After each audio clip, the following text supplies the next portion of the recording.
Pozdrav ljudi, ovdje je Milošev Boško. U današnjem kratkom videu ćemo reći zašto nije toliko potrebno da se fokusirate na tačno koliko ponavljanja radite ili tačno koliko setova radite, koliko vežbe za određenu mišićnu grupu radite i na čemu zapravo trebate da se fokusirate. Vidio sam ljude odrede, danas ću raditi za ruke 10 ponavljanja po 3 seta i samo tako odrede neka ponavljanja, a zapravo ni ne fokusiraju se da li su ta ponavljanja do te granice izmora da ne mogu više posle tih 10 ponavljanja ili da je to određen uložen trud da oni dođu do tih ponavljanja, nego oni dođu, odradi on 10 tih setova, 10 ponavljanja za ruke, spusti nije se ni umorio, spusti to, kao idemo dalje, sad na 10 minuta onako odmor.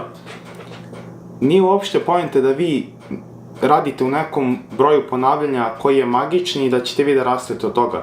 Bitno je da u tom broju ponavljanja koji odredite da radite, jesu ponavljanja bitna, ali u tom broju koji odredite da taj broj ima neku namenu i da nemate takozvani đubre volumen. Šta je đubre volumen? To je volumen u koji vi samo ubacite tako, koji zapravo nema nikakvu namenu, niti metabolički neki stres produkuje, samo vas zamara i sprečava vas da napredujete na tim vežbama na kojim biste jednostavno mogli da napredujete i te vežbe bi vam donele zapravo taj željeni rezultat. Ljudi često greše i misle da je zamor isto što i rast mišića, odnosno na šta mislim.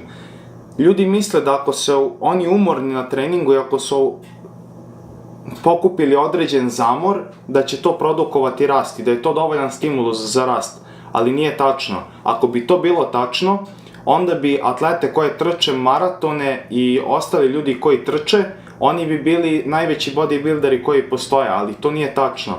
Tako da ako vi mislite, ja sam se sad oznojio, idemo još jedan set da uradim, ako mislite da će to da vam produkuje rast, zeznuli ste se i to se zove đubre volumen. Na što mislim? Pa ljudi, na primjer, na kraju treninga već se ubio, uzme i ubaci tako neki još jedan set, ne znam, ruke ili ubaci još neki set dodatan za leđa, a već je pre toga odradio 10 različitih vežbi za leđa, kao da će taj posljednji set nešto da mu pomogne, a i ovako je već umoran. Tako da promislite da li vam ovaj set pomaže da napredujete u tome što hoćete, da li uopšte napredujete u tome što radite. Jer često ljudi rade jedno te isto, na primjer, odredio je, radit ću, evo, ne znam kakav split radite, radit ću, na primjer, danas leđe i šta već, i na kraju treninga, ali da bi malo ruke pogodio, odradit ću 3 seta po 10 za ruke, a zapravo ni ne gleda da li on napreduje tim rukama.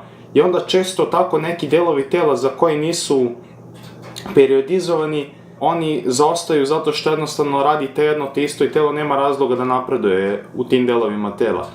Tako da nemojte da zanemarite nijedan deo tela i svaki od njih. Ako za mrtvo i za to koristite i za bench, zašto vi za bench radite i block press i propadanja i overhead press i gume razne i lance i pauziran bench i uski bench, zašto imate toliko varijacija za bench? Isto kao što periodizirate vaše velike vežbe, tako možete i da vršite periodizaciju za ruke. Ako sad radim, na primjer, puno ponavljanja na ruke, ajde da smanjimo ponavljanja, da povećavamo kilažu. Ili da imate kao ja određene treninge, ovdje radim ponavljanja, ja isto radim ponavljanja, ali da imate namenski, ovdje radim ponavljanja, ovdje radim kilaže i također da napredujete i u tim vežbama. Eto, toliko za ovaj video, ovo je bio zaista kratak klip, pa se čujemo u narednom videu.